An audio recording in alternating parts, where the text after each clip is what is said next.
مولانا مودودی رحمۃ اللہ علیہ نے 1941 میں جماعت اسلامی کی بنیاد رکھی، اور جس طرح ڈاکٹر عطا الرحمان صاحب نے وسائل کی بات کی، تو اسلامی تحریک کے لیے اس وقت بھی کوئی وسائل نہیں تھے، افراد بھی نہیں تھے۔ پورے بر صغیر پاک و ہند سے،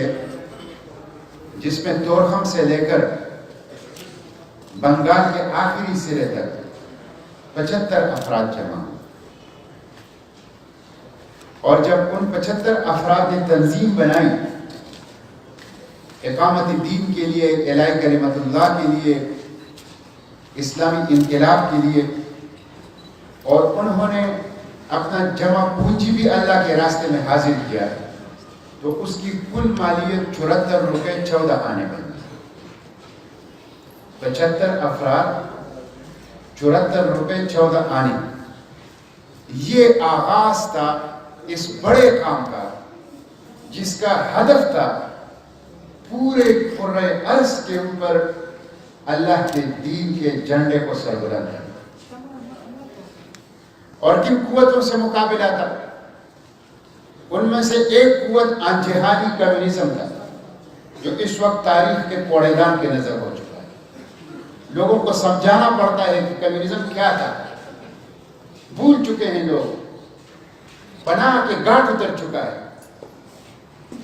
انجہادی کمیونزم آدھی دنیا کے اوپر قبضہ کیے ہوا تھا، اور اس نے نعرہ لگایا تھا کہ امن کا مسئلہ اور روٹی کا مسئلہ اس وقت تک حل نہیں ہو سکتا جب تک زمینوں سے سرمایہ دار کو اور آسمانوں سے مسلمانوں کے خدا کو بے دخل نہ کیا جائے۔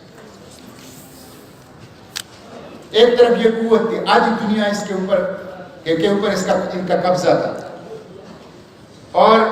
یہ جو ہمارا تعلیم یافتہ طبقہ تھا، یہ ان کا دیوانہ تھا۔ علامہ اقبال نے انہی کے بارے میں تو کہا تھا کہ تعلیم یافتہ طبقے کی نظر میں کمیونزم کا بانی کارل مارکس ایسا ہے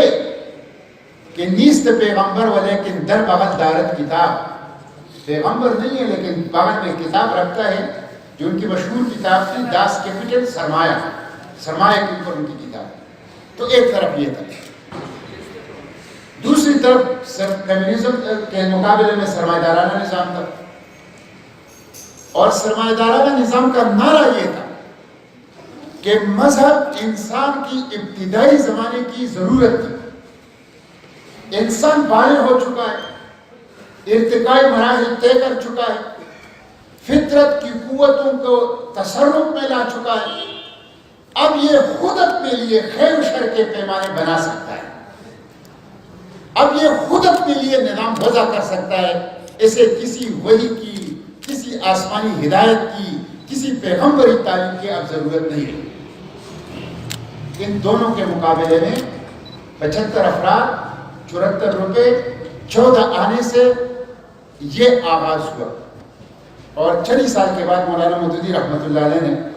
سیالکوٹ میں کہا، اس وقت کسی کو اپنے کانوں پر یقین نہیں آ رہا تھا کہ کیا کہہ رہے ہیں، اور کسی کو اس بات پر یقین نہیں آ رہا تھا کہ ایسا ہو سکتا ہے۔ سیالکوٹ کے مرکزی چوک میں جلسے سے خطاب کرتے ہوئے مولانا مودودی رحمۃ اللہ علیہ نے کہا کہ ایک وقت آئے گا کہ کمیونزم کو ماسکو کے اندر پناہ نہیں ملے گی، نسل پرستی اور قوم پرستی برہمنوں اور جرمنوں کے اندر اپنے معتقد نہ پا سکے گی، سرمایہ دارانہ ڈیموکریسی لندن اور واشنگٹن کے یونیورسٹیوں میں ان کو پناہ نہیں ملے گی، اور یہ آج کا دور، یعنی سیکنڈ ورلڈ وار کے بعد کا دور، 1940 کے عشرے کا دور، یہ تاریخ میں ایک داستان عبرت کی حیثیت سے باقی ہے۔ یہ مومن کی فراست تھی، اور یہ قرآن و سنت کے ساتھ وابستگی اور قرآن و سنت کے روشنی میں انسانی تاریخ کا تجزیہ، انسانی سماج کا تجزیہ اور مستقبل کی پیشن گوئی۔ تو یہ اسلامی تحریک ہے، اس تحریک کا ہم حصہ ہے، آپ حصہ ہیں۔ مختصر آغاز، قلت وسائل کے ساتھ آغاز، بہت بڑے کام کے لیے آغاز۔ الحمدللہ آج پوری دنیا کے اندر پوری دنیا کے اندر ہے، عالم اسلام میں بھی جہاں مسلمان اکثریت میں ہیں، ان ممالک میں بھی جہاں مسلمان اقلیت ہے، مسلم مینارٹیز ہے، اسلام، اسلامی تحریک، اسلام بحیثیت نظام زندگی ایک طاقتور تصور رکھتا ہے اور آگے بڑھ رہا ہے، پیش رفت کرتا ہے۔